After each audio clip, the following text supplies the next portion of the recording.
Hello everyone, I am Sanjeev Gupta from civil department. आज का हमारा टॉपिक है design of compression and bending. तो इसमें जो कंप्रेशन है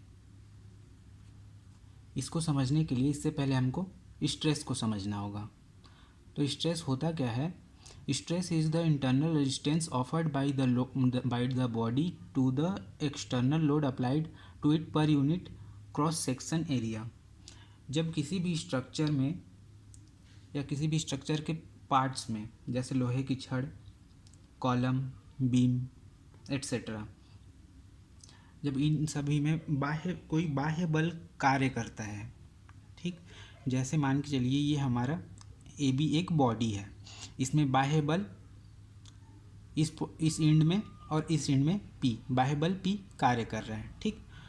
तो जब किसी भी बॉडी में बाह्य बल कार्य करता है तो उस बॉडी के अंदर इंटरनल रेजिस्टेंस फोर्स प्रोड्यूस हो जाता है, ठीक।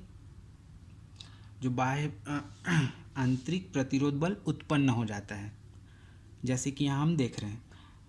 जब इसमें बाह्य बल P कार्य कर रहा है तो इस बॉडी के अंदर ये जो है ये इंटरनल रेजिस्टेंस फोर्स है, ठीक, ये प्रोड्यूस हो गया है। इसी इंटरनल रेजिस्टेंस फोर्स को हम लोग क्या बोलते हैं? स्ट्रेस। स्ट्रेस को हम लोग किस चीज़ से डिनोट करते हैं? सिग्मा। ये क्या है? स्ट्रेस है, ठीक। तो sigma is equal to P upon A. इसमें P क्या है? फोर्स, जो बाह्य बल है वो, और जो A है वो उसका एरिया है बॉडी का, ठीक। अब स्ट्रेस को नॉर्मली समझने के लिए, जैसे हमारे पास एक टेबल है, टेबल के ऊपर कोई वस्तु रखा हुआ है, ठीक।